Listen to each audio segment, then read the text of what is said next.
पश्चिमी उत्तर प्रदेश की धरती ने तमाम राजनीतिक हस्तियां दी हैं। क्रांति धरा है मेरठ और इसके आसपास की जमीन। वहीं मैं जहां से बिजनौर की बात करूं तो एक दौर ऐसा रहा जब दलित राजनीति के तमाम बड़े चेहरे, चाहे रामविलास पासवान हो, बहन जी हो, मीरा कुमार हो, उन्होंने बिजनौर के राजनीतिक द्वंद में जो आजमाइश की और देश के और दुनिया के बड़े राजनीतिक फलक की हस्ती बने। मेरे साथ जो शख्सियत हैं, उन्होंने भी अपने राजनीतिक करियर की शुरुआत बिजनौर के नगीना से की।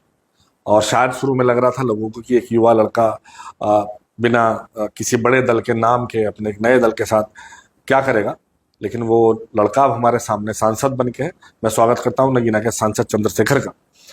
चंद्रशेखर आजाद जी, आपका सफर एक सहारनपुर के गांव से शुरू हुआ और बहुत जल्द देश की सर्वोच्च जगह पे संसद तक पहुंचा।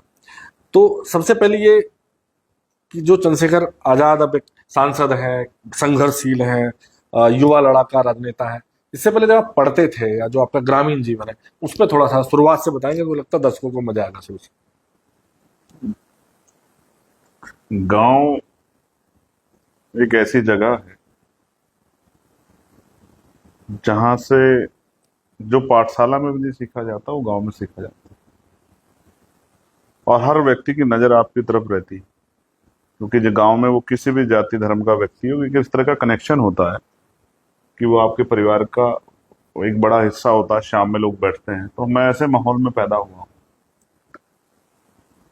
इस तरह का एटमॉस्फेयर मेरे आसपास है जहाँ हिंदू भी रहते हैं, मुसलमान भी रहते हैं, सिख भी रहते हैं, क्रिश्चियन भी रहते हैं।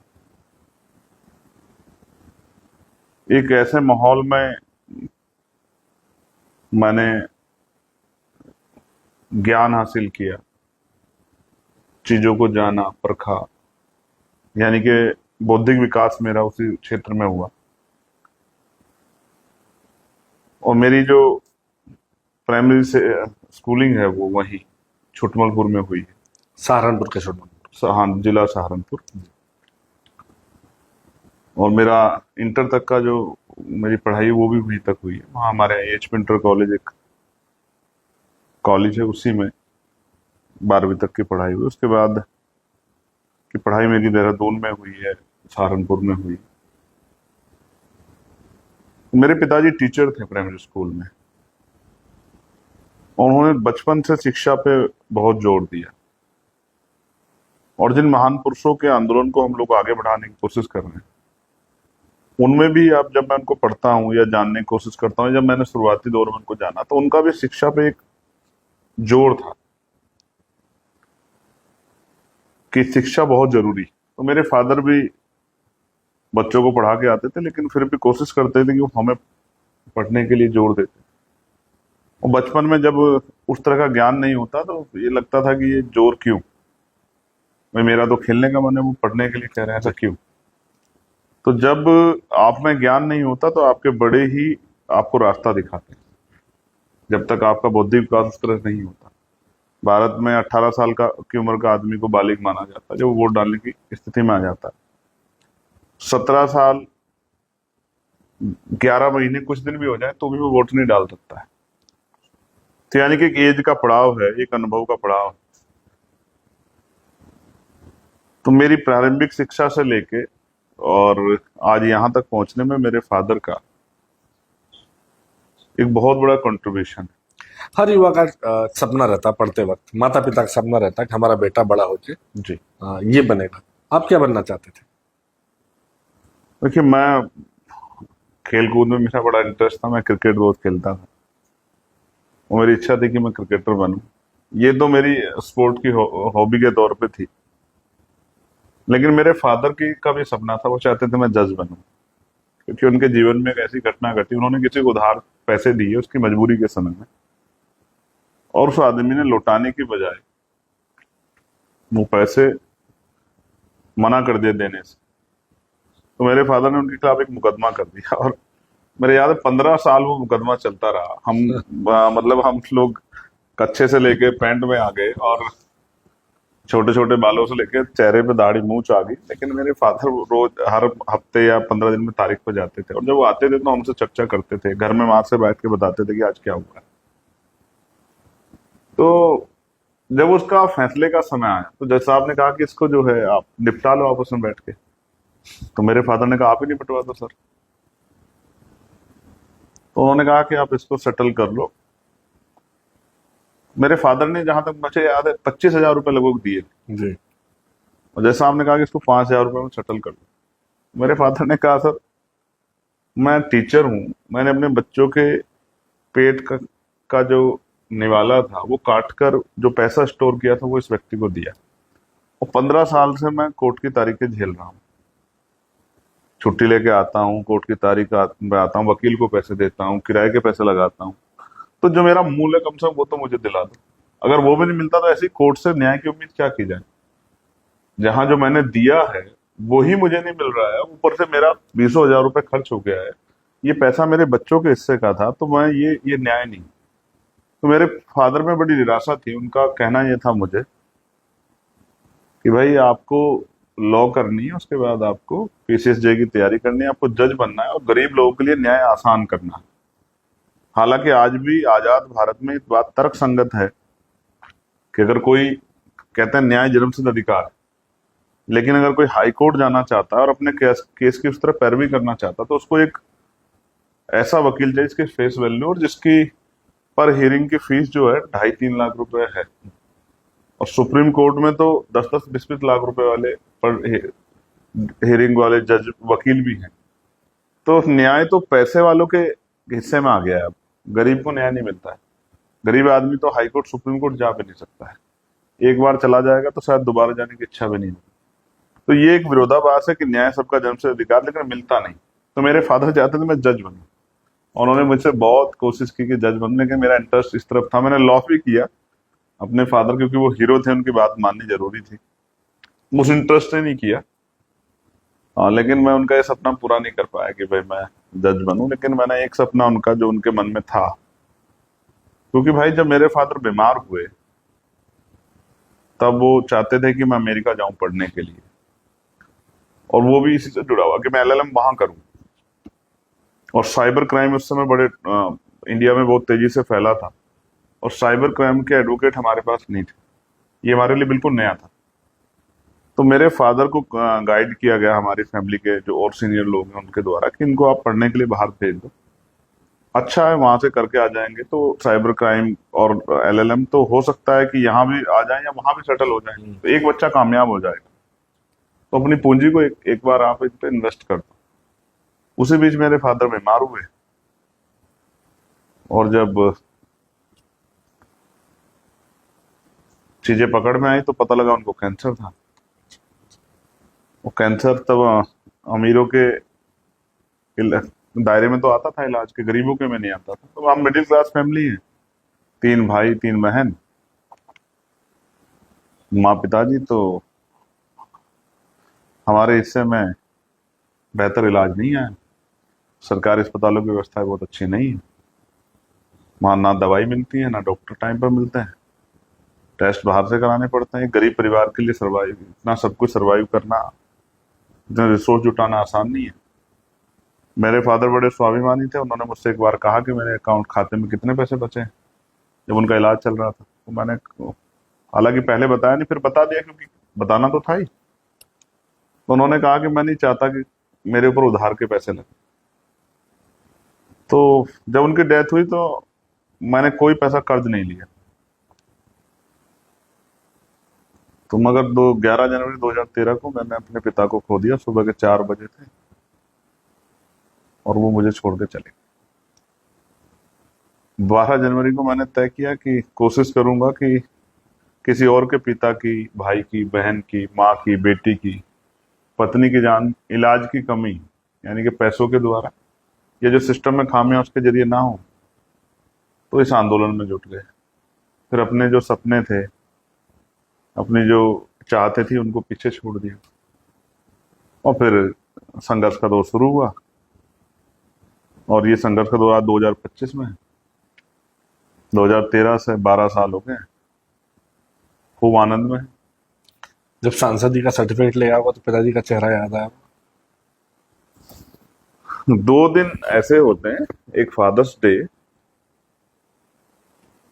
जिसपे मैं बड़ा परेशान रहता हूँ। मेरे सारे मित्र इस बात को जानते हैं और मेरी फैमिली भी इस बात को जानती है लेकिन मेरे लिए इसके साथ साथ 2 दिन और, जिस दिन मेरे पिताजी का जन्मदिन होता है और जिस दिन मेरे पिताजी की डेथ होती है, वो 2 दिन मेरे लिए ऐसे होते हैं कि मेरे जो बहुत करीबी दोस्त होते हैं जिनसे मैं शेयर कर लेता हूँ, तो मैं कोशिश करता हूँ उन दिनों में किसी से बात नहीं करता, क्योंकि अपने को खोने का दुख वही जानता है जिसने खोया हो। तो तकलीफ होती है अपने फादर को याद करके कि वो उन्होंने हमारा पूरा जीवन उनका दूसरे लोगों के लिए पढ़ाते रहे, बच्चों का भविष्य बनाने के लिए, हमारा भविष्य बनाने के लिए। वो मरना नहीं चाहते थे, लेकिन बीमारी कारण उनकी जान चली गई, तो मैं उनके लिए कुछ कर नहीं पाया। एक बेटा होने के नाते मेरे अंदर ये इस बात की पीड़ा रहेगी हमेशा कि मैं अपने पिता के लिए कुछ कर नहीं पाया। तो ये जब ये 2-3 दिन आते हैं और मैं कहीं हूँ, किसी काम पे हूँ, तो एक भावुकता, एक अंदर पीड़ा रहती है जब मैं उनको याद करता हूँ। हालांकि सुबह उठ के मैं उनको याद तो करता ही हूँ, और तब तक करता रहूंगा जब तक मैं जीवित रहूंगा। उनके लिए तो मैं हमेशा बेटा ही रहूंगा, नहीं, किसी पद पे रहूं। एक मतलब सुटमलपुर जैसी जगह में अगर ये सपना देखना कि बेटा साइबर लॉ का एक्सपर्ट बने, और आज से 10-12 साल पहले, तो ये भी उनकी जागरूकता और उसका परिणाम रहा होगा कि शिक्षक थे शायद, इसलिए भी संवेदनशील पक्ष है। इस पर जितनी बात की जाती कम है। दुनिया ने जो देखा है, चंद्रशेखर भाई वो एक लड़ाका, आक्रामक चंद्रशेखर को देखा।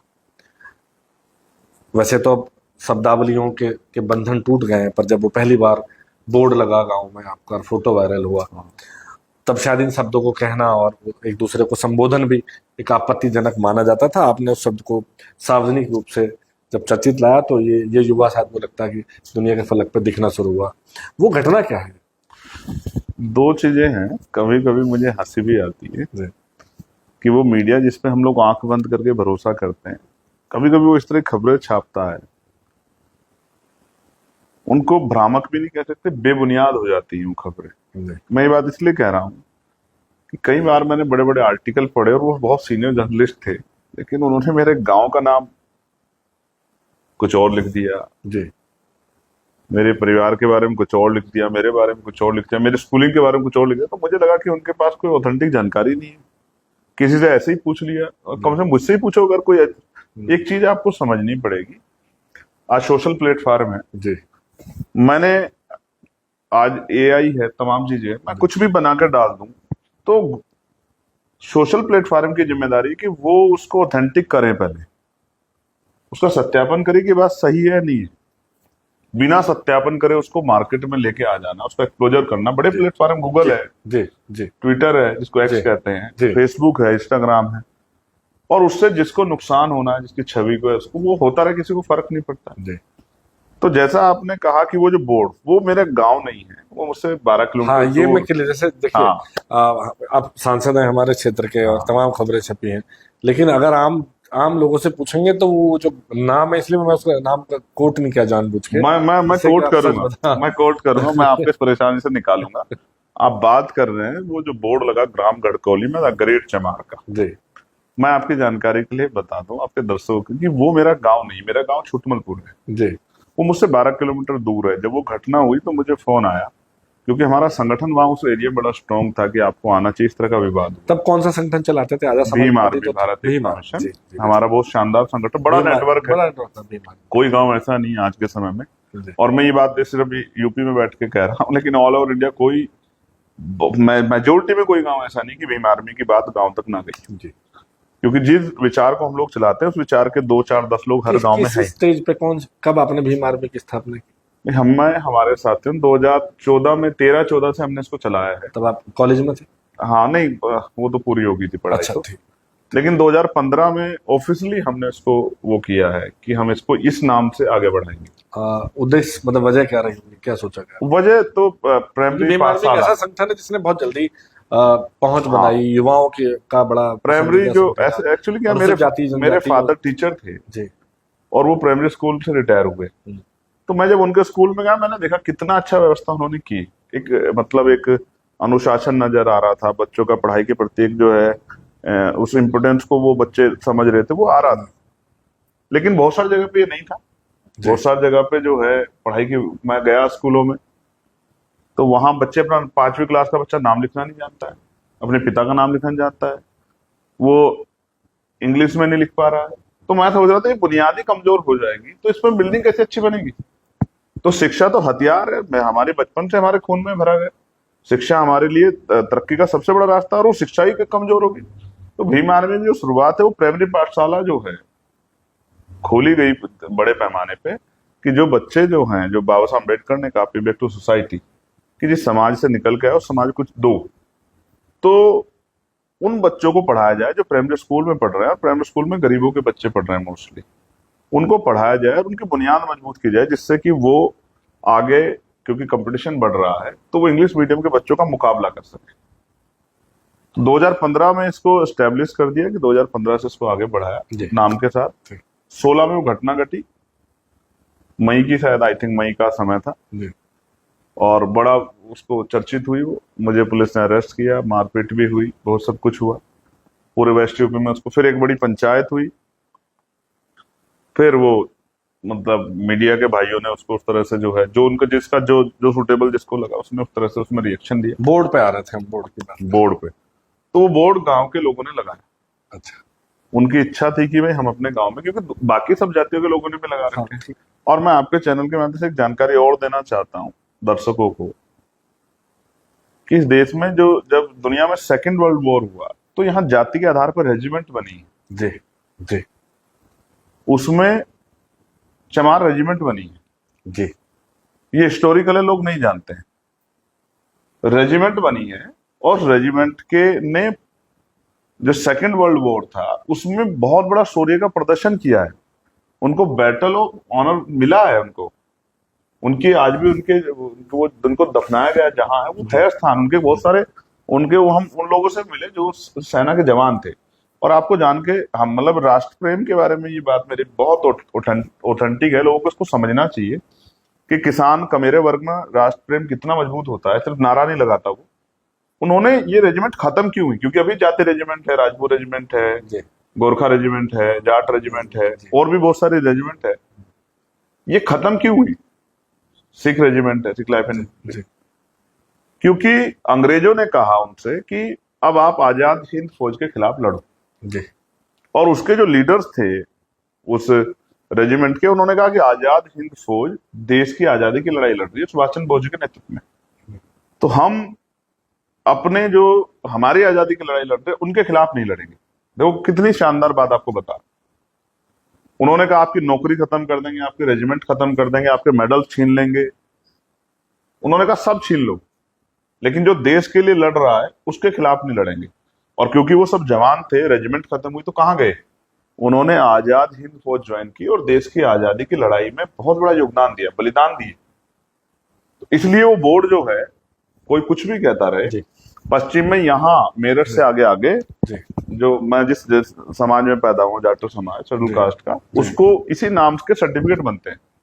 जब ये विवादित हुआ तो मैंने वो सर्टिफिकेट भी दिखाया कि बहुत सर्टिफिकेट डीएम बना के दे रहा है मुझे, उस पर लिखा हुआ है, तो कहीं को इस बात को लेकर विवादित हो रहे जी। ठीक है, तो जब आप सर्टिफिकेट दे रहे हो, बकायदा लिख के दे रहे हो साइन करके, तो फिर आप ऑब्जेक्शन किस चीज कर रहे हो? और लोग लिखने में अगर कंफर्टेबल है तो फिर किसी को क्या ऑब्जेक्शन? नहीं, उसके साथ भी लोगों को समझना पड़ेगा। ये अपमानित कब हो जाता है? हाँ, मैं वही जानता जब इसके साथ आप उस तरह के शब्द यूज करते हो, जैसे मैं आपका नाम लूं और उसके साथ उस तरह के शब्द यूज करता हूं, ओ बे तू, या कोई गाली जाति सूचक उस तरह के शब्द यूज कर दो, तब वो अपमान की संज्ञा में आ जाता है, तब वो क्राइम की संज्ञा में आ जाता है। देखिए आजकल क्या है, मैंने कई अभी ऐसे विषय सुने, बिहार के एक नेताजी ने, या उस तरह से, क्योंकि लोगों को पता नहीं है कॉन्स्टिट्यूशन के जो मूल्य हैं वो लोगों तक पहुंचे नहीं है। देश कॉन्स्टिट्यूशन चल रहा है, मीडिया हाउसेस कॉन्स्टिट्यूशन चल रहे हैं, सारे ब्यूरोक्रेसी, जुडिशरी सब कॉन्स्टिट्यूशन चल रहे हैं, नेता भी कॉन्स्टिट्यूशन चल रहे हैं, सब यही बोलते हैं, लेकिन पढ़ाता कौन है? आप बताओ कौन सी क्लास में पढ़ाया जाता है? कितने लोग जानते हैं अपने जो है संवैधानिक मूल्य, संवैधानिक कर्तव्य, संवैधानिक अधिकार, कितने लोग जानते हैं? लेकिन कहीं ना कहीं देखिए, आपने जो कहा, जब नहीं जानते तो वो नहीं भी चाहते कि भाई हम किसी को अपमानित करें, लेकिन उनके मुंह से निकल जाता है अक्सर। बोलचाल की भाषा पुरानी ऐसी है जी। उसमें क्या होता है कि वो पूरे समाज के ऊपर एक टिप्पणी हो जाती है, उनको बुरा लगता है, फिर वो कार्रवाई की वो करते हैं। तो अगर ये बातें बचपन में ही स्कूलिंग में पढ़ा दी जाए कि भाई क्या नहीं बोलना है, क्या बोलना है, तो ये तो जरूरी है, लेकिन क्या नहीं बोलना है। जैसे मैं इसके उदाहरण के तौर पर बता, हमारे यहाँ जाति है और दुनिया में वर्ग उस तरह वो है, काला और गोरा, जी जी, वर्ण वर्ण को लेकर, रंग को लेकर, रंग भेद है। रंग भेद। तो वहां स्कूल में समझाया जाता है कि अगर कोई काला है तो उसको इस तरह से नहीं वो बोलना है कि उसको वो फील हो कि उसके कलर की वजह से उसको अपमानित लगे। अपमानित किया जा रहा है। तो हमारे यहाँ नहीं समझाया जाता ना, हमारे यहाँ तो घर से समझा के जाते तुझे किस क्लास में बैठना है, तेरा दोस्त कौन होगा, तेरा रिश्तेदार कौन जातियों का है, तेरी शादी कहाँ होगी। तो हमने तो बांध दिया ना एक बाउंडेशन, हमने तो समाज ही नहीं बनने दिया ना।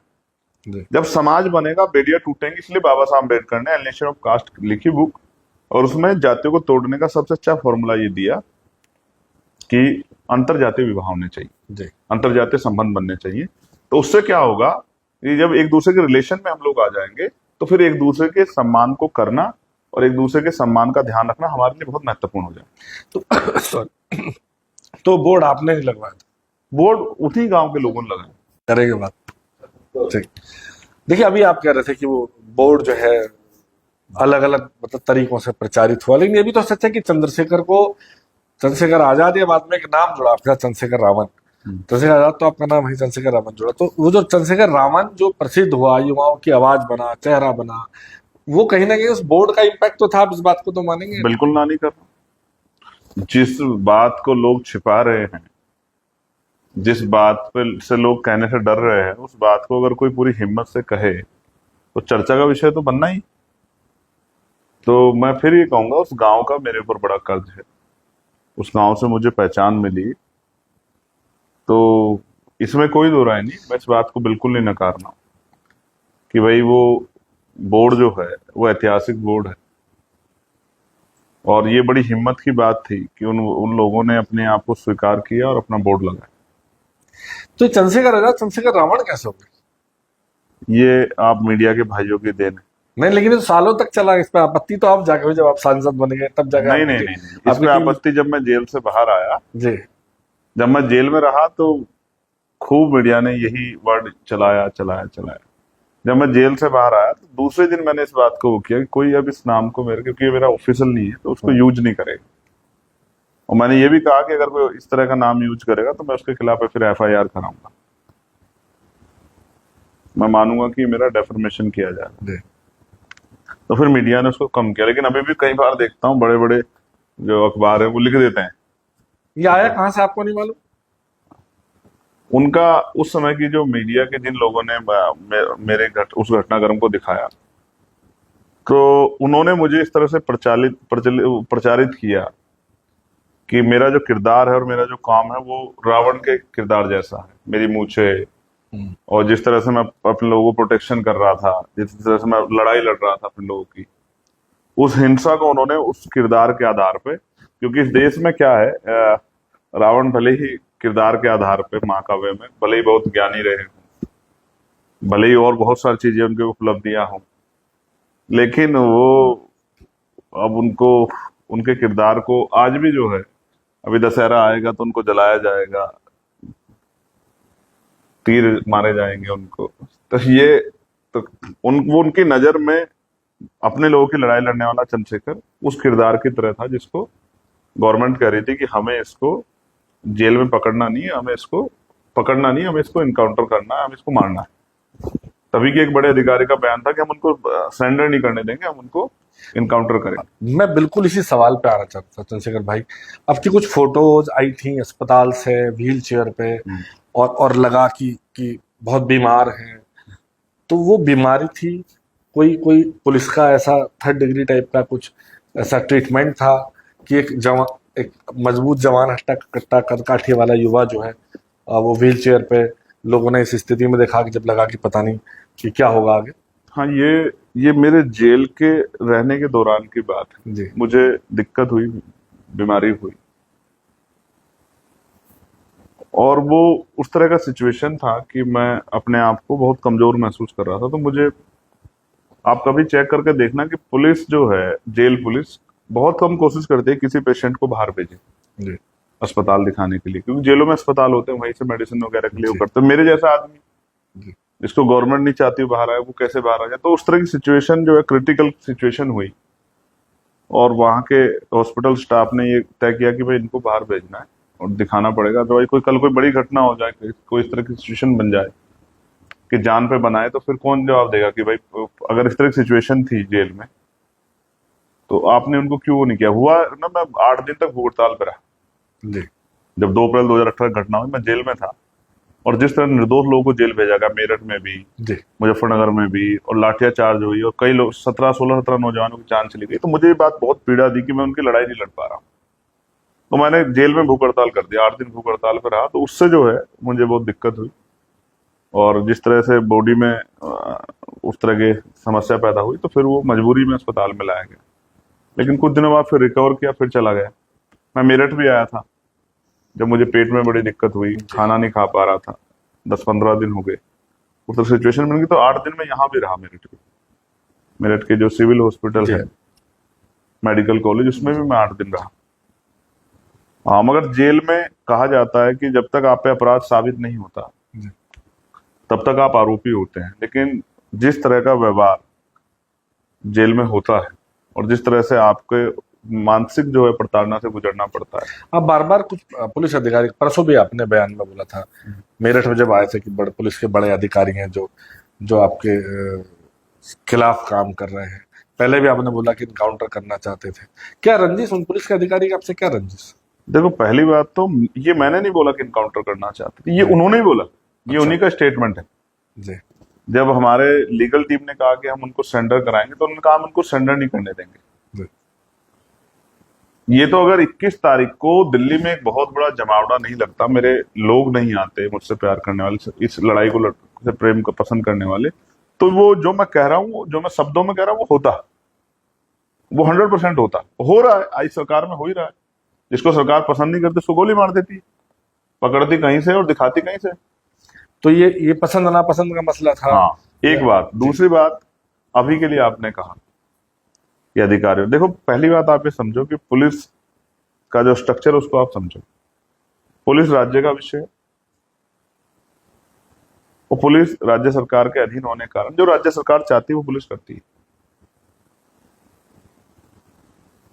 कई बार पुलिस के द्वारा ये देखा गया है कि जब तक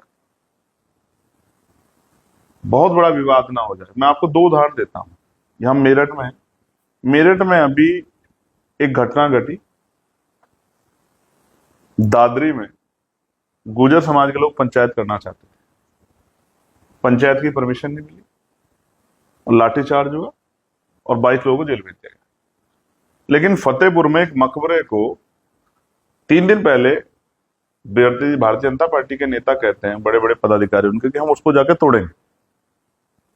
अब किसी ऐतिहासिक स्थल की सुरक्षा की जिम्मेदारी एडमिनिस्ट्रेशन की है, पुलिस की है। पुलिस वहां मौजूद रहती है, वो आते हैं और आके उसको तोड़ते हैं, पुलिस किसी को कुछ नहीं कहती। वहां लाठीचार्ज नहीं हुआ, यहाँ लाठीचार्ज हुआ। यहाँ लाठीचार्ज करके जो है उनको जेल पुलिस से भेजा गया। पथराव भी तो हुआ कहाँ? यहाँ अब मैं फिर आपसे कह रहा हूँ, जांच करा लो ना। जी अगर वो जिन लोगों को जेल भेजा वो वही लोग थे पथराव करने वाले, तो जांच करा दो। जांच से कौन पीछे हट रहा है? तो मैं फिर आपसे कह रहा हूं, रिएक्शन, एक्शन का रिएक्शन होता है। पुलिस ने लाठीचार्ज किया, उसके अगेंस्ट में पथराव हुआ। आप ये कहना चाहते हैं कि गुर्जर समाज के लोग हिंसक हैं? नहीं, मैंने क्या पुलिस का दावा कि उनका नहीं, पुलिस ये कहना चाहती है क्या गुर्जर समाज के लोग क्रिमिनल्स हैं जो पथराव करते फिरेंगे किसी पे? आप समझो कि सिचुएशन क्यों हुई ऐसी। अगर पुलिस ने पहले ही वो काम कर दिया होता जिसकी डिमांड वो कर रहे थे, तो फिर ये सिचुएशन कैसे बनती? इसलिए मैं आपको कह रहा हूं कि भाई, पुलिस ना चाहते हुए भी, मेरी लड़ाई पुलिस से नहीं है। पुलिस के लिए जितना मैंने आवाज उठाई है पार्लियामेंट में, होम कमेटी में, पुलिस रिफॉर्म के लिए, उतनी किसने भी नहीं उठाई। लेकिन एक आरोप ये भी तो है कि चंद्रशेखर मामला सुलटाने नहीं, भड़काने जाते। तो एक मामला बता दो जो मैंने भड़काया। मैं आपकी पत्रकारिता, क्योंकि लंबा अनुभव है आपके पास, एक मामला आप बता दो। कोई कहता तो कोई ये भी है, बहुत कुछ कहता है, तो ये भी कहता है, वो भी कहता है, मैं इस पर जाता नहीं, मैं तो वकील हूं। तो आप मुझे गारंटी से एक मामला कह दो कि आपने भड़काया, तो मैं उसको मान लूंगा। ताजा कह दो, 2 साल पुराना, 4 साल पुराना, आपके पास बहुत अनुभव है। ऐसा तो है नहीं कि आप मुझे 1 महीने से जानते हैं, लंबे समय से आप पत्रकारिता में हैं, इसको कवर कर रहे हैं पूरे उसको। आप मुझे एक मामला बता दो कि साहब आपने वो मामला भड़का दिया, तो मैं मान जाऊंगा। ऐसे तो मीडिया के बारे में लोग क्या कहने कहते हैं। अब सबको एक उससे थोड़ा देखा जाता है। अब बताओ, कोई प्रोटेस्ट देख लो विपक्ष का जिसमें मीडिया गाली ना पड़ती है और इस तरह के नामों से प्रचलित करते, तो इसके आधार पर सब लोग एक श्रेणी में ले जाए, मैं तो इससे सहमत नहीं हूँ। हर जगह अच्छे बुरे लोग हैं, तमाम तरह के लोग हैं। तो भीम आर्मी जब समाज के लिए काम अब आप बता नहीं पा रहे एक भी घटना, नहीं, मैं आपसे कह रहा था। देखिए मैं घटना है, लेकिन तमाम जगह चूंकि आरोप लगते हैं, मैं अभी आया विपक्षी दल के लोग, मैं आप पे यही मेरठ बात आया करते अभी। हैं। पुलिस प्रशासन हमेशा जो रोकता है वो यही कहकर रोकता है आपको, मैं नहीं बता रहा, मैं जो तथ्य है उनके ऊपर बात। तो फिर आप हर जगह जब रोका जाता है तो ये कहकर रोका जाता है कि अगर आप वहां जाएंगे तो मामला भड़क जाएगा, सुरक्षा व्यवस्था का मामला है, कानून व्यवस्था का मामला है। तो आप मुझे ये बताओ, इतनी कमजोर कब से होगी पुलिस की जो है वो सुरक्षा व्यवस्था मजबूत नहीं कर सकती है या वो कानून व्यवस्था मजबूत नहीं कर सकती? आप ये समझो, बहुत जिम्मेदारी की बात आपको बता रहा हूं। क्या हमारी इंटेलिजेंस का इतना फेलियर है कि उनको नहीं पता कि दादरी में कितने लोग इकट्ठा होंगे? क्या हमारी एलआईयू इतनी नकार होगी? क्या खाकी का इकबाल इतना कमजोर पड़ गया है? ऐसा नहीं। लेकिन जब एक तरफा कार्रवाई होती है तो विरोध पैदा होता है। अगर आप न्याय संगत कार्रवाई करोगे कहीं विरोध नहीं पैदा हो सकता है। मैं एक चुना हुआ जनप्रतिनिधि हूं, लोकसभा का सदस्य हूं। मैं अगर गलत कार्य करूंगा या मैं कोई क्राइम करूंगा तो मेरी जवाबदेही और लोगों से ज्यादा है। मैं सामान्य पद व्यक्ति नहीं हूं, मैं एक पद को रिप्रेजेंट कर रहा हूं। तो अगर मैं कोई ऐसा भाषण देता हूं, जैसे मैं दिल्ली में, मुझे जेल भेज दिया गया जमा मस्जिद से पकड़ के एनआरसी के आंदोलन में, और क्या कहा गया पुलिस ने कि वो इन्होंने भड़काऊ भाषण दिया। और मैंने वहां भाषण क्या दिया कि मैंने संविधान की प्रस्तावना पढ़ी कि हम भारत के लोग, जब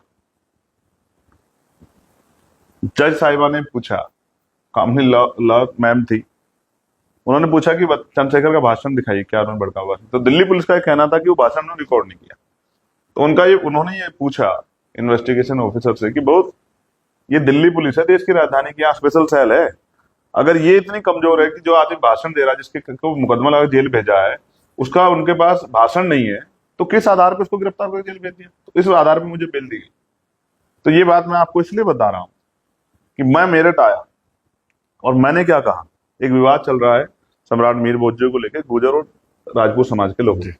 मैंने क्या स्टेटमेंट दिया कि इस मामले को सुप्रीम कोर्ट ले जाना चाहिए और सुप्रीम कोर्ट इसको डिसाइड कर दे कि जातीय संघर्ष बिल्कुल, क्योंकि कोई आदमी सुनना नहीं चाहता, ना इस पक्ष को ना इस पक्ष को। हमको लगता है कि अगर आप इस पक्ष की बात करो ये नाराज हो जाएगा, इस पक्ष की बात करो ये नाराज हो जाएगा। बात नाराजगी की नहीं है, जातीय संघर्ष ना हो, जो हमें लग रहा है कि हो सकता है, तनाव ना पैदा हो दो समुदाय में। इसलिए मैंने कहा कि इसको सुप्रीम कोर्ट में ले जाना चाहिए और दोनों तरफ के लोग अपने एविडेंस दे और सुप्रीम कोर्ट को डिसाइड कर दे, उसको सख्ती से लागू करा दे जाए कि भाई अब इसमें कोई वो नहीं होगी। तो मैंने कौन सा भड़काने की बात की?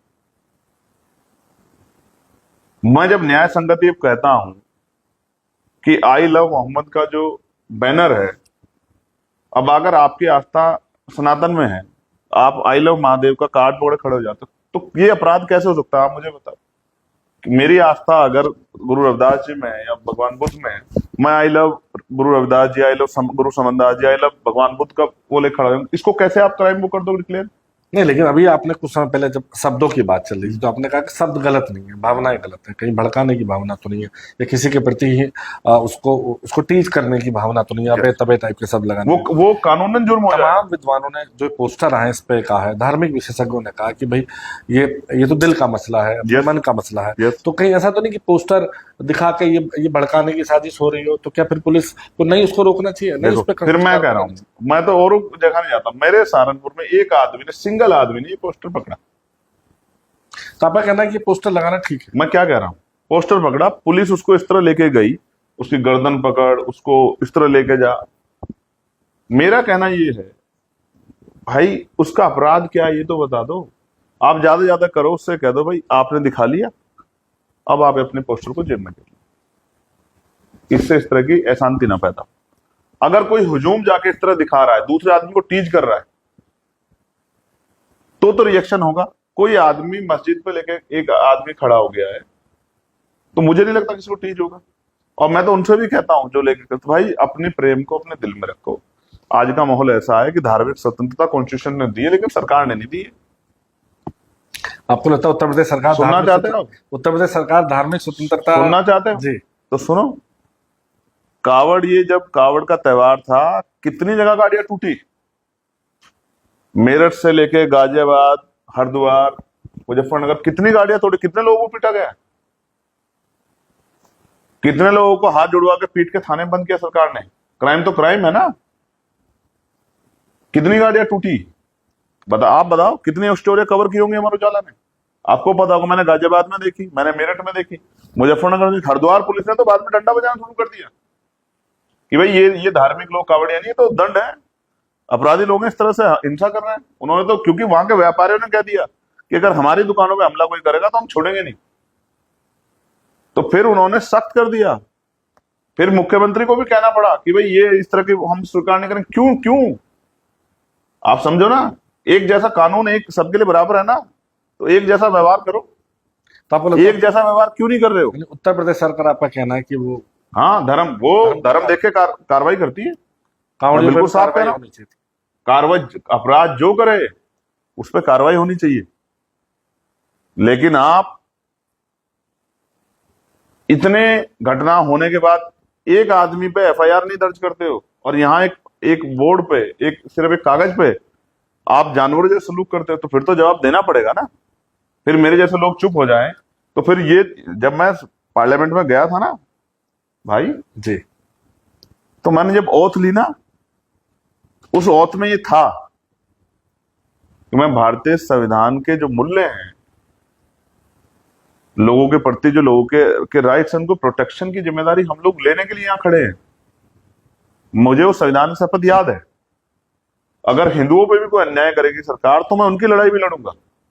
लेकिन अगर मुसलमान पे, बौद्ध पे, क्रिश्चियन पे, जैन पे, सिख पे भी अगर अत्याचार होगा, तो मैं उसकी लड़ाई भी उतनी ताकत से लड़ूंगा जितनी ताकत से दूसरे भाई की लड़ाई लड़ूंगा। अभी आप सांसद बनने हैं, लेकिन सुरक्षा आपको केंद्र ने पहले ही दे दी। आप पे गोली चली, जी नहीं, सुरक्षा किसको मिलनी चाहिए? चुनाव के वक्त ये आरोप भी लगे कि कहीं ना कहीं चुनाव को त्रिकोणीय चतुष्कोणीय बनाने के चंद्रशेखर आजाद को सुरक्षा देके सुरक्षा से चतुष्कोणीय हो जाता है तो कोई सुरक्षा वाले हार गए आपके यहाँ?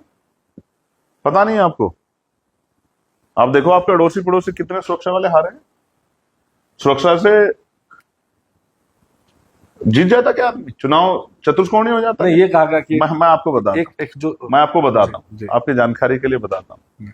और ये आप नहीं, मैं, ये तो विपक्ष के लोगों ने भी कहा, कुछ लोगों ने, मैं आपकी जानकारी उनकी जानकारी के लिए बता देता हूँ। 1 इंच का फर्क है मेरी गोली में। अगर वो गोली 1 इंच इधर होती तो चंद्रशेखर एक हिस्ट्री के तौर पर रह जाते, हमारे आंदोलन को एक बहुत बड़ा नुकसान होता। मैं अपने आंदोलन का फेस, कौन लोग मानना चाहते हैं? अब मैं इस बात कंप्लीट कर दूं, मैं किसी व्यक्ति पे नहीं जा रहा हूं। हम एक वैचारिक आंदोलन चला रहे हैं। जिन लोगों को उस वैचारिक आंदोलन में खतरा है, जो लोग चाहते हैं वो वैचारिक आंदोलन आगे ना बढ़े, तो वो तमाम तरह के प्रयास करते हैं। एक बात, तो मेरे ऊपर गोली चली।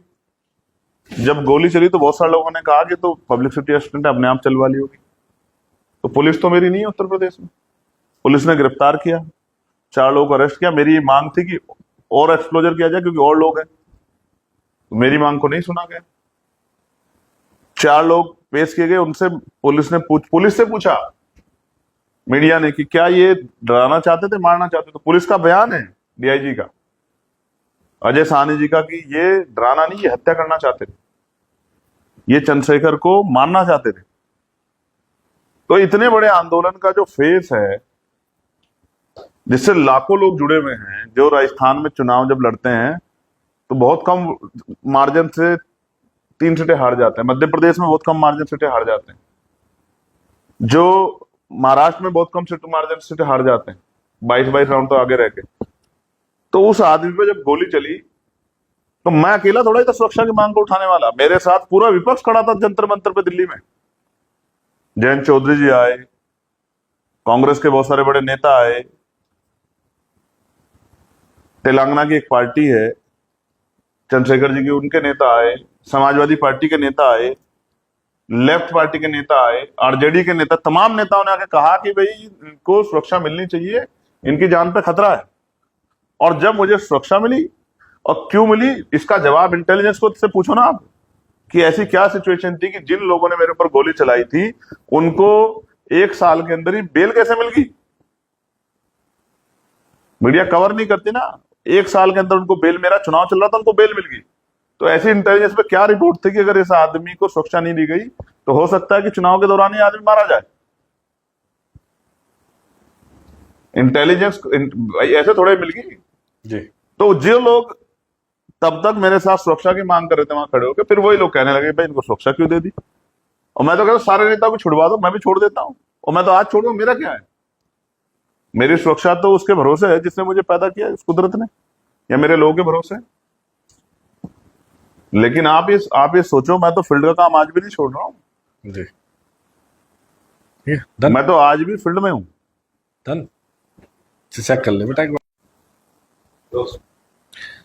अभी आपने जब बात करी कि आप पे हमले के बाद सुरक्षा की मांग करने वालों में नाम आपने गिनाने शुरू किए, तो जयंत चौधरी का नाम लिया, अखिलेश यादव का नाम नहीं लिया।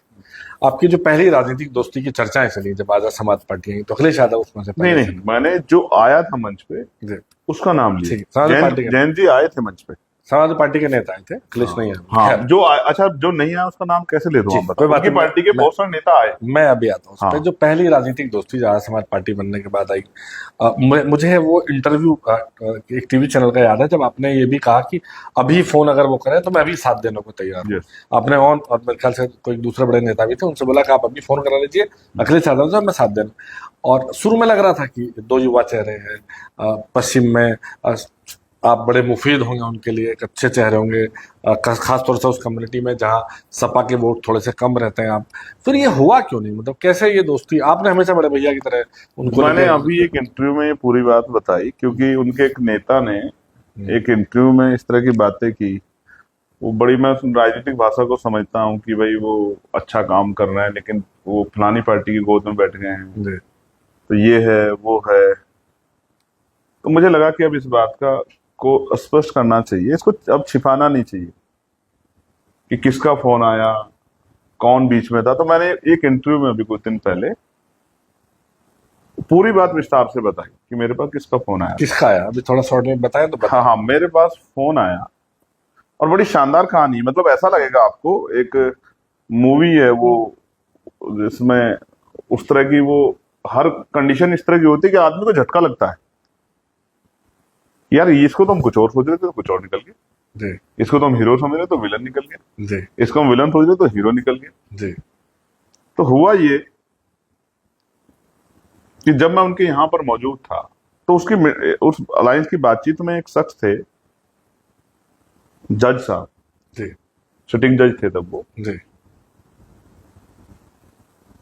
और लास्ट बातचीत के दौर में वो थे। ये जज साहब जो आपके सामने चुनाव लड़, हाँ, मैं इसको पूरा कर दूं। जी तो तब वो नोएडा पोस्टिंग थे। मैं इनसे मिला, इन्होंने कहा कि भाई हम बात कराएंगे और आपका अलायंस हम लोग कराएंगे, और हम लोग काम कर रहे हैं बहुत, मैंने बहुत सारे डॉक्यूमेंट तैयार किए हैं और हम लोग इस तरह से, हमारी टीम काम कर रही है। मैंने कहा अच्छा ठीक है बात। मैं तो तैयार था, क्योंकि वह हाथरस जैसी घटनाएं हुई थी। और मैं यहाँ आपके चैनल पे एक बात और बता दूं कि कल ही हाथरस के परिवार का मेरे पास मैसेज आया है। जी तो जो नौकरी और जो घर का वादा किया था सरकार ने, वो पूरा नहीं किया। 8 साल की सरकार हो गई उत्तर प्रदेश में, और वो परिवार कैद में है। ये बात इसलिए बता रहा हूँ कि जब हाथरस का जिक्र आ गया, जी उनकी लड़ाई दोबारा लड़नी पड़ेगी, आपके चैनल पे बैठ के कह रहा हूँ। जी तो मेरे तो मन में इच्छा थी कि भाई हाँ, ये अलायंस हो और हम लोग बीजेपी को हरा दें उत्तर प्रदेश में। जी तो जब मैं उनके यहाँ चला गया, जब मैं गया तो दूसरे चैनल से गया, एक और व्यक्ति बीच में थे, जी जो हमारी पार्टी के राष्ट्रीय महासचिव रविंद्र कुमार भाटी जी, उनके जरिए जो आए थे। जी तो जब मैं वहां चला गया तो कम सीटों पे जब बात हुई, और मैं उस पर भी एक बार को हमारी पार्टी लोग चर्चा हो रही थी, लेकिन ये हो रहा था एक बार स्पष्ट हो जाए कि भाई जो भी उसकी संख्या है वो स्पष्ट हो जाए, क्योंकि अब चुनाव का आखिरी दौर है, तो अब चुनाव बिल्कुल पीक पे है, सामने रखा है, तो अब कोई ज्यादा वो नहीं किया जाए। दर्शकों को बता दूं कि हम बात कर रहे हैं 2022 के विधानसभा चुनाव, लोकसभा चुनाव की, 2022 के विधानसभा चुनाव। तो जैसे मैं बाहर आया और स्वामी प्रसाद मौर्य जी ने एंट्री की, तो वो जज साहब मेरे पास आए, उनके साथ एक और व्यक्ति थे। वो उन्होंने हमसे पूछा क्या रहा, हमने कहा कि ऐसे ऐसे, और हमने उनसे बातचीत कर ली और ये हुआ है। तो उन्होंने कहा नहीं नहीं रुक जाओ, जितनी सीटों पे हमारी बात रखी उसी पे वो करना है, और आपने गलती की, आप पहले आगे, हम आपको हमारे साथ ही आना था, हमने समय ले रखा है ये सब चीजें। तो मैंने कहा यार हम तो बातचीत करके आगे, नहीं नहीं, तो क्या नहीं, ऐसा नहीं, हमारा वो, आप ऐसा मत करो, हम बात कर रहे हैं अभी, आप रुक जाओ। तो मैंने कहा ठीक है भाई, तो रिश्ते खराब ना हो। तो उन्होंने फोन किया, और जिनको फोन किया वो विदेश में थे, तो दिन रात का कुछ चक्कर था। तो वो जो शख्स उधर थे जिनको फोन किया, उन्होंने फोन किया अखिलेश जी को। अखिलेश जी ने फोन रिसीव नहीं किया। फिर उन्होंने मुझसे बात की कि अच्छा रुको थोड़ी देर, अभी बात करना है। तो मैं वहां रुक गया। इतने में वो उदयवीर सिंह आए और मुझसे कहा उन्होंने कि भाई आप जब बाहर जाएंगे तो ये कहना, वो आपसे पूछेंगे कितनी सीटों पे अलायंस हुआ, तो आप कहना हम सारी सीटों पे लड़ रहे हैं। मैंने कहा ठीक है। तो वो जो शख्स वहां दो खड़े थे, उन्होंने उदयवीर सिंह से कहा कि ये उनका फोन है, एक बार आप बात करवा दो अध्यक्ष जी से, अखिलेश जी से कराने के लिए। तो उदयवीर सिंह ने एकदम बहुत गुस्से में के स्वभाव में कह दिया कि भाई ये बड़े नेताओं की बात है, मुझे इसमें बीच में लो, उनसे कहो सीधे बात कर लेंगे अखिलेश जी से, मैंने बीच में आना हूं। ये बात कहकर उदयवीर सिंह चले गए।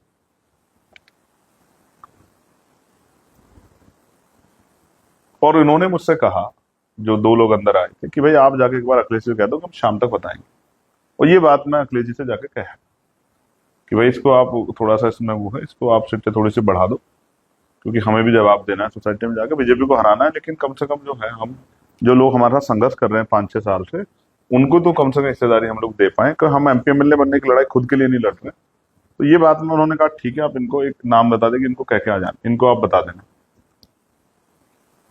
तो वो जो शख्स हैं वो वही मनोज कुमार जज साहब हैं जो मेरे खिलाफ लोकसभा के प्रत्याशी बनाए इंडिया अलायंस यानी कि समाजवादी पार्टी ने, जो आपको बात करा रहे थे अखिलेश यादव से साथ लाने के यस, जिन्होंने मुझसे बातचीत होने के बाद ये कहा कि अभी आप रुक जाओ, अभी आप जो है तो आपका अखिलेश जी को हाँ मत करो, जी, क्योंकि जिन सीटों पे हमारी, जितनी सीटों पे हमारी बात है उसी पे अलायंस होगा, आप चिंता मत करो, आप ये बात अखिलेश जी से कह दो कि हम शाम तक बताएंगे। एक बात, वो नोएडा ट्रांसफर होकर बिजनौर आए, और बिजनौर आके उन्होंने नौकरी छोड़ी, और वहीं से उन्होंने चुनाव की तैयारी कर दी, और फिर वो जो है समाजवादी पार्टी द्वारा वहां प्रत्याशी बनाए गए। एक बात, तो मुझे नहीं पता वो कराना चाहते थे या इसको हटाना चाहते थे, या इसके पीछे कोई कॉन्स्पिरेसी थी, या इस तरह से उनको ऐड किया गया था कि एंड टाइम पे सारा दोष चंद्रशेखर के ऊपर चला जाए और ये अलायंस ना हो, और इसका दोष भी चंद्रशेखर के ऊपर जाए। एक बात। दूसरा, जिनसे बात कराई थी उनका नाम है मौलाना राशिद फिरंगी महली साहब जी, क्योंकि कोई बुरा काम नहीं था जी भाई, दो दलों को जोड़ना, उसमें बातचीत में भूमिका अदा करना, वो कोई बुरा काम तो था नहीं।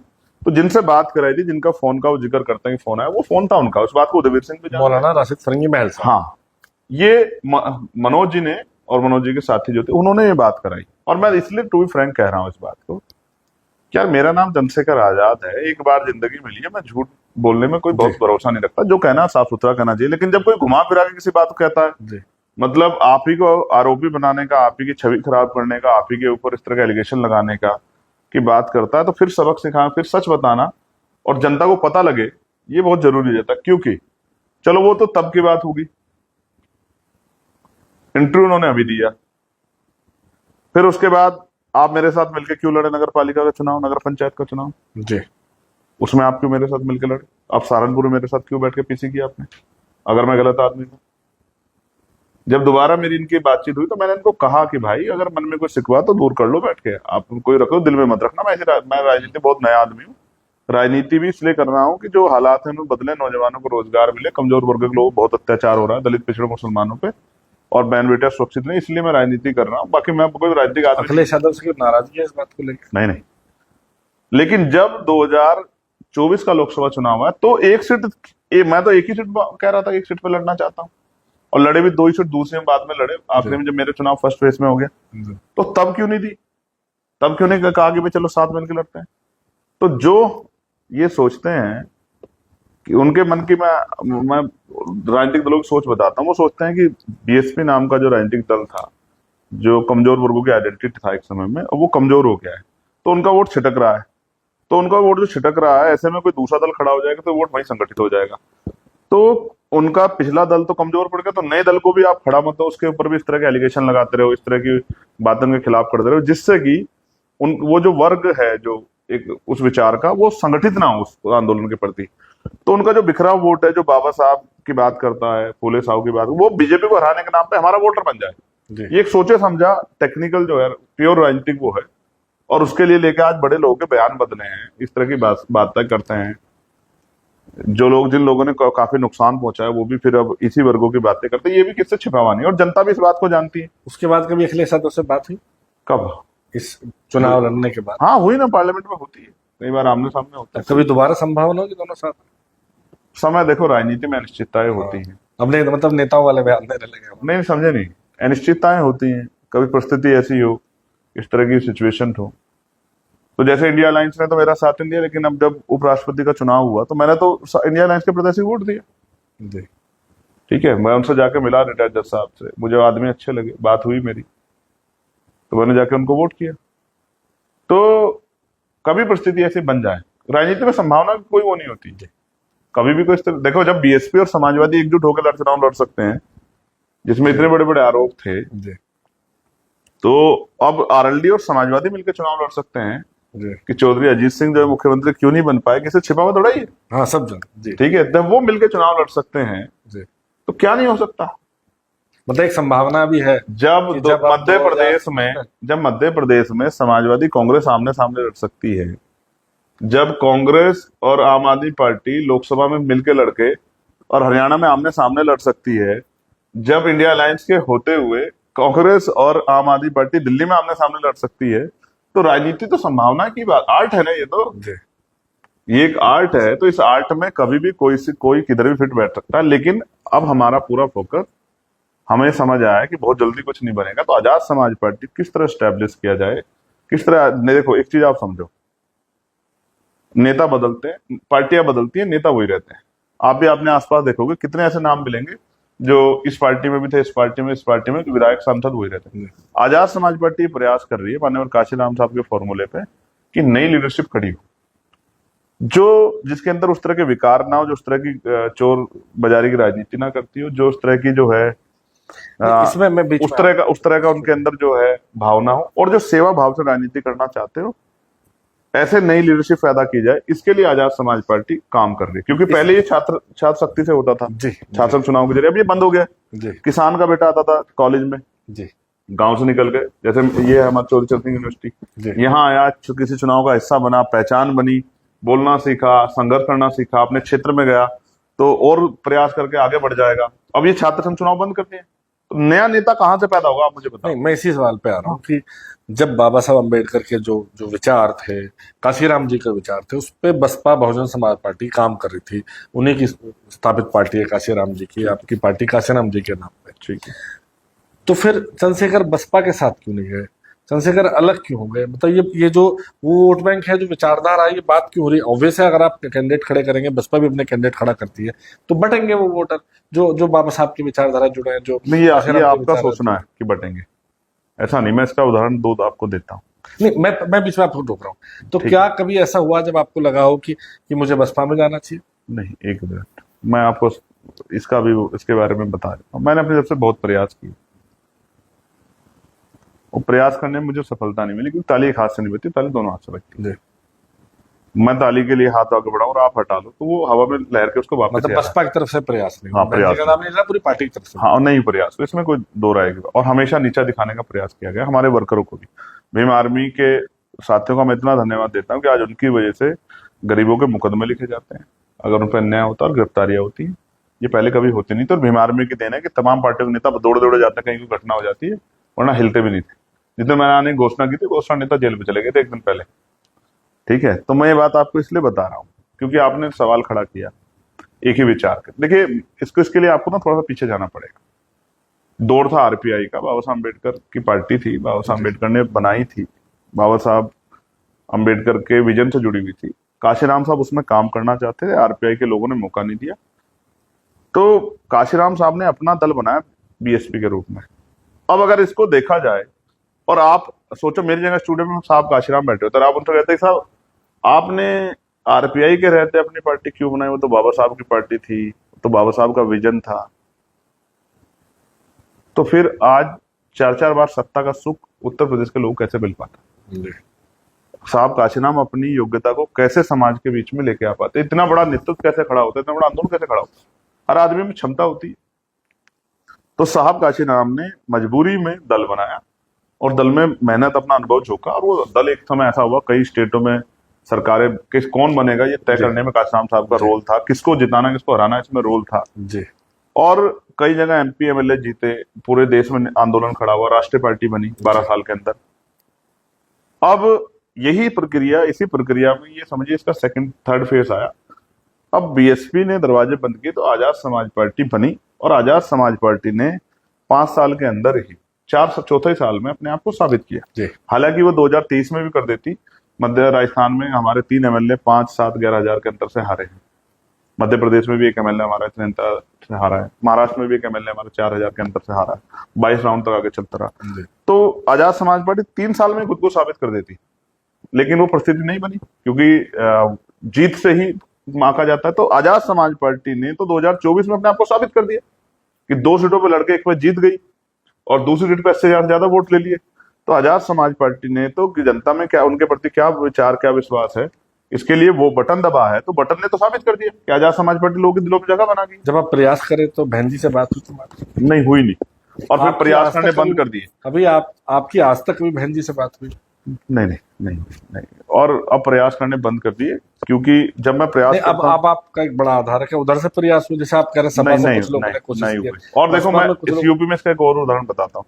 समाजवादी पार्टी में एक ही परिवार में 2 अलग अलग दल बने, जी और वो पार्टी भी चुनाव लड़ी, वो भी चुनाव लड़ी, लेकिन बड़े बड़े पैमाने पर लोग जो लोग संघर्ष करते उन्हीं के साथ गए। जी और बाद में तो वो तो परिवार एकजुट हो गया। जी जब वो परिवार एकजुट हुआ तो मैंने भी काफी प्रयास किए कि ये वाला परिवार भी एकजुट हो जाए, जी लेकिन ऐसा लगा कि वहां खून के रिश्तों का ज्यादा मोल था, संघर्ष के रिश्तों का कम मोल था, इसलिए जो है वो प्रयास सफल नहीं हुए। हालांकि अब मैं आजाद समाज पार्टी कार्यकर्ता हूँ, भीम आर्मी का, और मेरे कंधों पर जिम्मेदारी कि आजाद समाज पार्टी और तेजी से आगे बढ़े, आजाद समाज पार्टी में नया नेतृत्व निर्माण हो, आजाद समाज पार्टी में हिस्सेदार सुनिश्चित हो, और आजाद समाज पार्टी उत्तर प्रदेश का, देश का एक बड़ा दल बने। इसके लिए हम लोग प्रयास कर रहे राजनीति संभावनाओं खेल है, आपने बताया। हैं। यस, आपकी और जयंत चौधरी की दोस्ती पे बीच बीच बातें आती रही हैं, बड़े अच्छे आप में विचार भी हैं, मित्रता दोस्ती है, वो भाजपा के साथ हैं, आप भाजपा के खिलाफ हैं, तो ये दोस्ती के मायने क्या?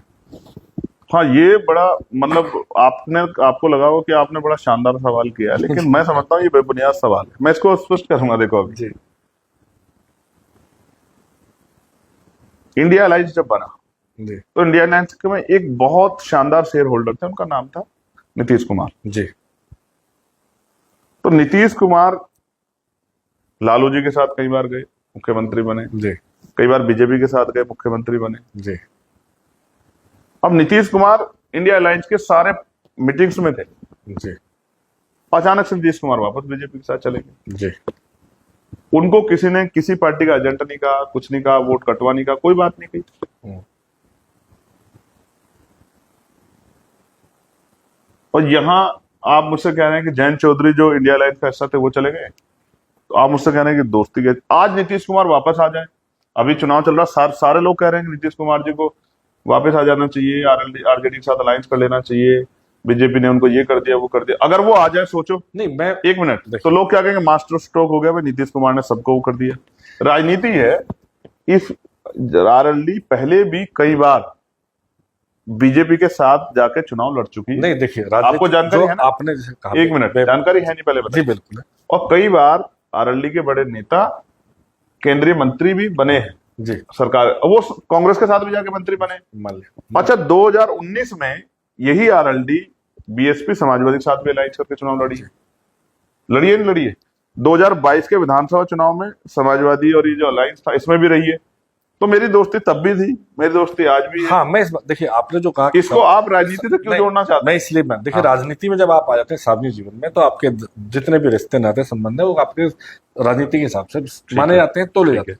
क्योंकि बात लगातार आ रही है, जयंत चौधरी आपके बीच में एक अच्छी बॉन्डिंग है। ठीक है। तो ऐसे में जब संभावनाओं की बात आप कर रहे हैं, अब आपने ये तो बात तय होगी, क्लियर होगी, अगर जयंत चौधरी भाजपा छोड़ के चले आएंगे अच्छा, सोचो कल वो भाजपा छोड़ के आ जाए, तो फिर दोस्ती हो जाएगी। मैं क्या कह रहा हूँ?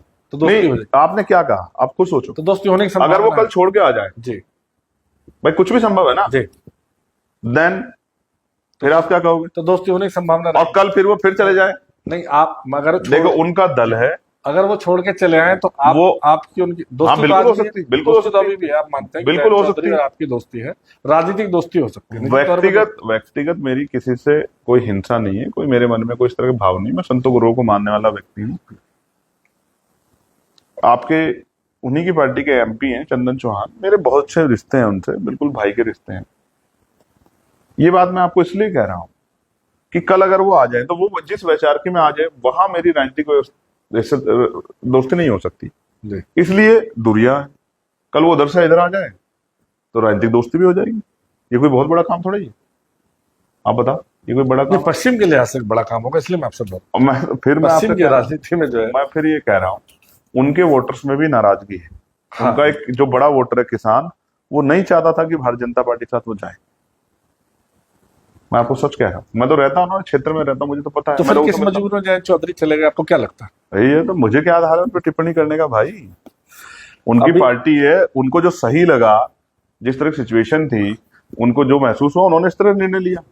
भाई मैं उन पर काहे को टिप्पणी करूं? पंचायत चुनाव लड़ेगी आपकी पार्टी? हाँ, पूरी मजबूती से, इतनी मजबूती से कि जब पंचायत चुनाव का रिजल्ट आएगा तो आप मेरी बात को देखना, हो सकता है सरकार पंचायत चुनाव को और पीछे ना कर तो दे। उन्हीं उन्हीं मतलब आप चूंकि व्यक्तिगत दोस्ती है तो मैं दोस्त तो कहूंगा, व्यक्तिगत दोस्त, उन्हीं दोस्त की पार्टी ने भी घोषणा, मतलब जयंत चौधरी जी पार्टी ने भी घोषणा की है कि वो भी पंचायत चुनाव लड़ेंगे और भाजपा से अलग होकर लड़ेंगे।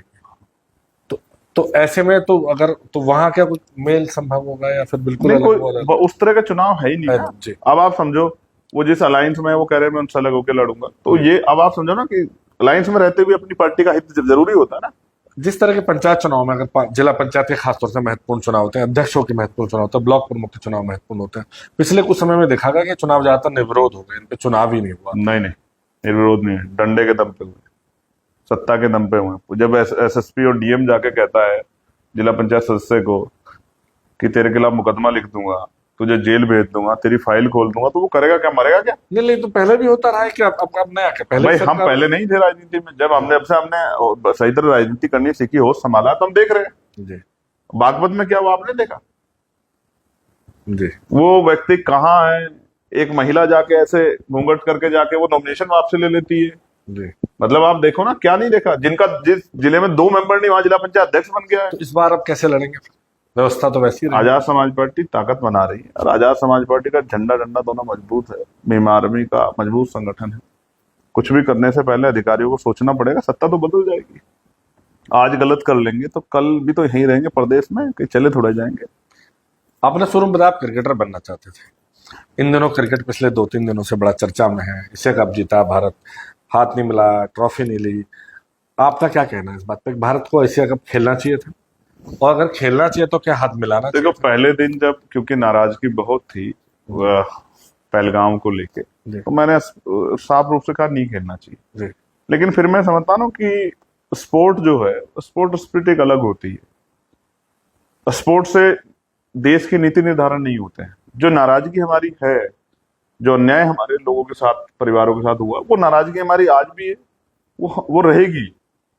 हमारे नाराजगी तो इस बात पे सरकार से भी, कितना मजबूत समय था, देश साथ खड़ा था, विपक्ष भी आपके साथ खड़ा, तो आपको चाहिए था कि जो जिसका नारा लगा के आप आए थे कि वो पाक अधिकृत कश्मीर वापस लेंगे, तो उसको ले लेते।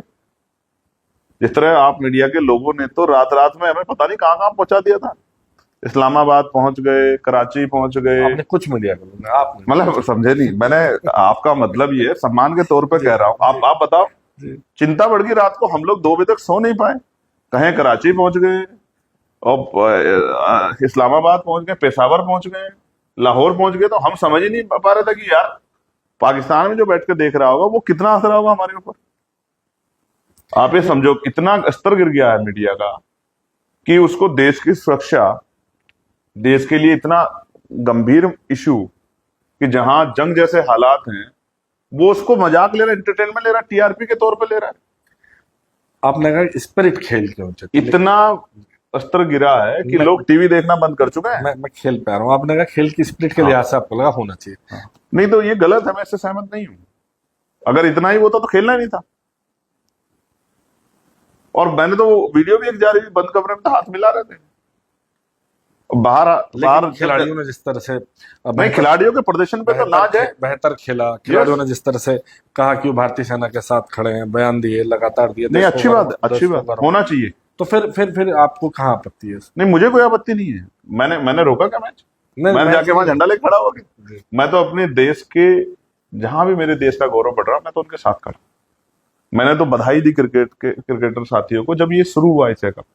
और मैंने कहा कि उनको बधाई, और उनसे कहूंगा कि वो मजबूती से मुकाबला करें और एशिया कप जीत के लाए। और उनको आज फिर बधाई कि भाई वो एशिया कप जीत के लेके आए। लेकिन जो नाराजगी है, जो हमारे लोगों के खून से जो जमीन रंगी गई, वो नाराजगी रहेगी। और इसमें इसमें पड़ोसी देश को सुधार जितना जल्दी वो कर लेना चाहिए, ये उनके लिए अच्छा है। लेकिन हमारी फॉरेन पॉलिसी बहुत खराब है। आज हमारा कोई भी नेबरहुड हमारे साथ नहीं है। नेपाल भी हमारे साथ नहीं है। अभी आप मानते हो नहीं मानते हो? अभी आपने नेपाल साथ नहीं है। मैं चूंकि नेपाल होके आया हूँ, हाँ। पूरे जो आंदोलन को देख के आया हूँ, जैन जी आंदोलन फेमस हुआ।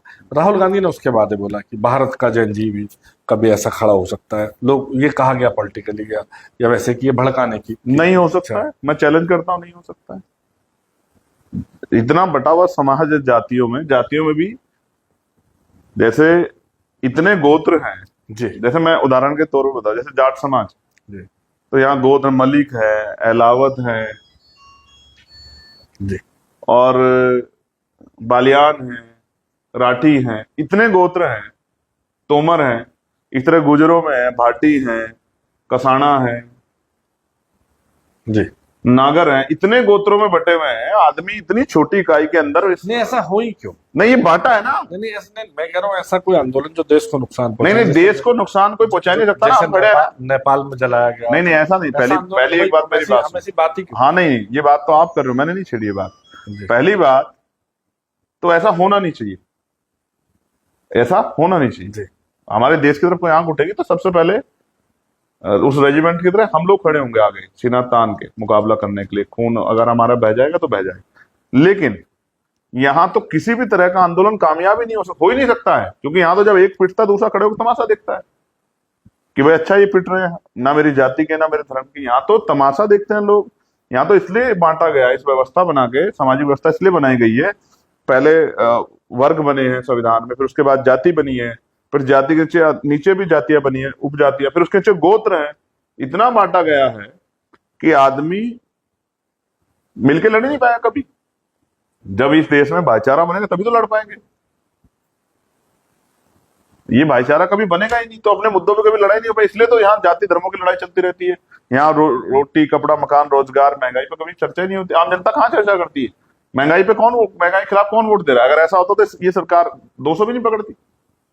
जिस तरह के हालात है, अगर ये गलत, मैं गलत बोल रहा हूं तो फिर मोदी जी ने अभी जीएसटी के स्लैब क्यों कम किए? सरकार तो करिए कि बचत उत्सव है, नहीं, क्यों कम किए?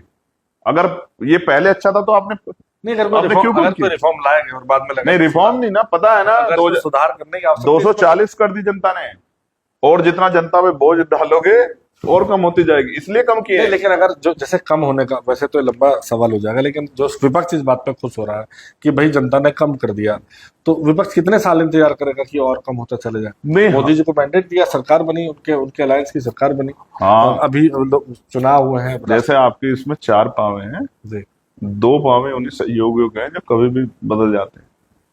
ये सरकार नहीं, उसके बाद कई राज्यों में भी सरकार बनी। मैं फिर आपसे, महाराष्ट्र में सरकार बनी, हरियाणा में अच्छी बात है, विपक्ष के बटने की वजह से सरकार बनी जी। विपक्ष एकजुट होता तो नहीं बनती। विपक्ष क्यों नहीं हो रहा एकजुट? कौन? मैं तो उस विपक्ष का हिस्सा ही नहीं हूँ। नहीं, आप साथ गए हो ना, आपने उपराष्ट्रपति चुनाव में वोट दिए। मुझसे तो भाई मैंने अपनी नैतिकता वोट दी। आप एक चीज समझिए, कौन जिम्मेदार है विपक्ष को एक ना होना? आपको कौन लगता है, मतलब कौन वो लोग हैं जो विपक्ष को एक, क्यों चले गए नीतीश कुमार? भाई मैं काहे को, मैं आजाद समाज पार्टी का वर्कर हूँ, मैं उस मीटिंग का हिस्सा नहीं था। मैं क्यों कहूंगी किसकी वजह से चले गए, क्यों चले गए? मैं आजाद समाज पार्टी का वर्कर हूँ। मैं मानता हूं कि हमारा जो है क्लोजर बड़ा है। विपक्ष को लगता है ये आदमी इधर आएगा तो ये एकदम से बड़ा और बड़ा हो जाएगा, इसको बड़ा ना होने दो। इसलिए मैं समझता हूं विपक्ष को भी लगता है। हाँ, बिल्कुल लगता है। आपका कहना सत्ता पक्ष तो नहीं चाहेगा, ऑफिस आप उनकी विचारधारा के खिलाफ है, लेकिन आपको लगता है विपक्ष के भी जो दल है वो भी नहीं चाह रहे? हाँ, वो हमारे नेतृत्व को लेके, यानी कि हमारे दल का जो नेतृत्व है, हमारे दल की जो क्षमता है, नौजवानों का जो जोश जुनूस को लेके उनके अंदर भी भय का माहौल है। उनको लगता है कि अगर इनको अवसर मिला तो ऐसा नहीं हमें टेक ओवर कर जाए। तो हालांकि हमारा तो विजन वो है ही नहीं। हम कहाँ मुख्यमंत्री प्रधानमंत्री की रेस में खड़े हैं? हम तो अभी किसान मजदूरों की, नौजवानों की लड़ाई लड़ रहे हैं। नहीं, बहन जी यही आप सहारनपुर से, उनका कार्य क्षेत्र रहा है, चुनाव क्षेत्र रहा, नगीना बिजनौर रहा है, आप वहीं से हैं, तो क्यों जब उत्तर प्रदेश है, पश्चिम उत्तर प्रदेश से निकल के वो सत्ता के प्रदेश की मुखिया बन सकती हैं, तो चंद्रशेखर आजाद नए सपना बहन जी की पार्टी का नारा था सर्जन हिताय सर्जन सुखाय। लेकिन आपने एक बार नहीं कहा कि उनको सर्जन का वोट मिलता है। आप यही कहते रहे वो उसी वोट को वो नहीं करती नहीं, हैं। जब वो बनी उनको मैं उनको वोट मेरी बात मिले, सुनी आपने? उनको वोट मिले। नहीं, आप समझो ना इस जी बात को। क्या उन्होंने सर्जन हिताय सर्जन सभा का नारा नहीं दिया? जी बिल्कुल जी। क्या उन्होंने जब मुख्यमंत्री रहते सभी के लिए काम नहीं किया? जी क्या तो फिर आपने मुझसे क्यों कहा कि उसी वोट को वो करती हैं? नहीं, अब मैं मैं क्षेत्र की बात, मैं आइडेंटिटी की बता रहा हूँ। जैसे ये पश्चिम के नेता से उभरी एक नेता तो उभरा और लखनऊ की कुर्सी पे जाके बैठे, तो क्या अब ये लोग जनता ही बिठाती है भाई, आप ये जानो। तो चंद्रशेखर देखो, नहीं देश में जो कुछ होगा नेताओं का उसमें 1% रोल होगा, 99% जनता का रोल होगा। नहीं, एक सपना तो देखा होगा ना कि मुख्यमंत्री कुर्सी पे बैठेंगे। सपने बहुत है, सपने लोकतंत्र में। अच्छा, सपने नहीं देखेंगे, सपना नहीं बनाएंगे तो काम कैसे करेंगे? एक सपना देखा, जमानत जब्त हुई गोरखपुर में, सपना देखा कि ये अपमान जो हुआ है, और आप नहीं सोचते होंगे, मीडिया ने तो एक बार चला, मैंने 1000 बार देखा उसको। इतना अपने अंदर वो आग पैदा की कि इस अपमान को सम्मान में बदलना है। और हमारे साथियों का मैं धन्यवाद दूंगा, नगीना के भाइयों का भी जिन्होंने मुझे वोट दिया, और हमारे भीमार में आजाद समाज पार्टी के हमारे संगठनों के साथियों का, तमाम जितने संगठन है हमारे, उन सबने दिन रात मेहनत की। उनकी वजह से आज लोकसभा का सदस्य हूं। लेकिन ये मुहिम चंद्रशेखर पर नहीं रुकेगी जी। चंद्रशेखर रहना नहीं, ये मुहिम बहुत दूर आगे बढ़ेगी और इतनी आगे जाएगी कि आजाद समाज पार्टी बहुत जल्द राष्ट्रीय स्तर की पार्टी बनेगी और भारत की राजनीति में एक बहुत बड़ा योगदान अपना अदा करेगी। आप मेरी बात को याद रखें। राजनीतिक बातों से अलावा पिछले दिनों कुछ निजी तौर पे भी बात हुई आपको लेके। ये आरोप लगाया गया कि अलग अलग तरह से अपने, एक महिला ने आरोप लगाया आप पे तमाम, मैं उन आरोपों को दोहराना नहीं चाहता, लेकिन ये है क्या कंट्रोवर्सी? क्योंकि आप राजनीतिक सार्वजनिक क्षेत्र में एक नेता है, चुने हुए जनप्रतिनिधि हैं, तो ये मामला क्या है? जनता भी जानना चाहती है इसको लेके तमाम। देखिए, फोटो भी कुछ वायरल दो तीन चीजें ये राजनीति में, जब से मैं आया हूं तो मैंने आरोपों का सामना किया ही, कभी किसी तरह का आरोप, कभी किस तरह का आरोप।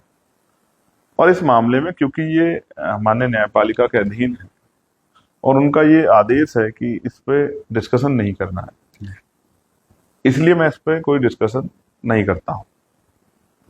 और बाकी राजनीति करेंगे तो आरोप तो लगेंगे।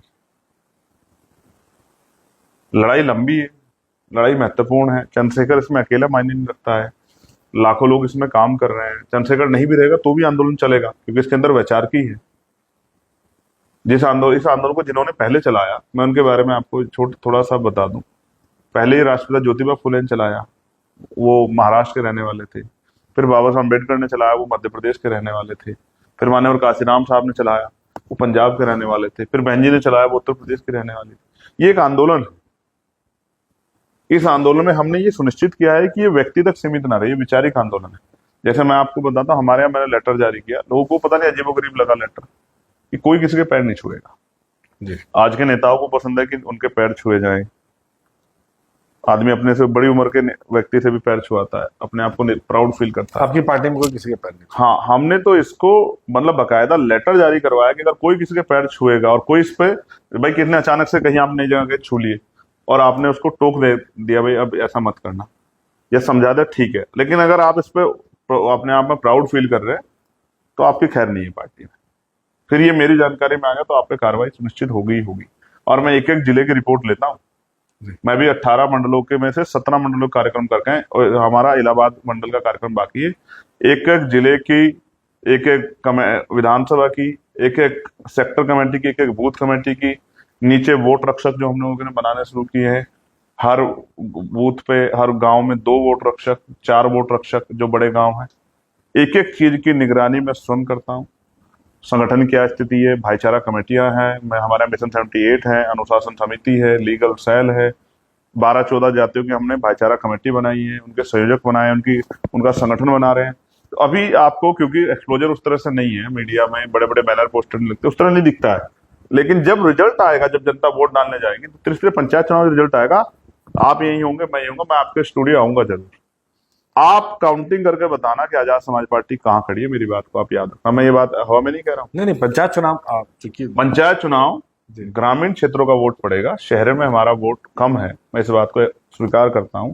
लेकिन जब पंचायत चुनाव का वोट पड़ेगा, मैं बकायदा जिले वाइज डेटा लेके आऊंगा और आपके साथ बैठूंगा। आप समय देना, आधा घंटा 1 घंटा उस पर डिस्कशन करेंगे। मैं दिखाऊंगा कि आजाद समाज पार्टी ने पिछले 3-4 सालों में कितनी मेहनत की है भीम आर्मी आजाद समाज पार्टी के नीचे कार्यकर्ता ने, और कितना काम करके लोगों के दिलों में जगह बनाई है। आजाद समाज पार्टी कहाँ खड़ी है, इसका मैं आपको उदाहरण उस वोट के आधार पर देकर दिखाऊंगा। चंद्रशेखर भाई, बहुत बहुत शुक्रिया इन सब बातों के लिए, बहुत बधाई, शुभकामनाएं आपको चुनावों के लिए, पंचायत चुनाव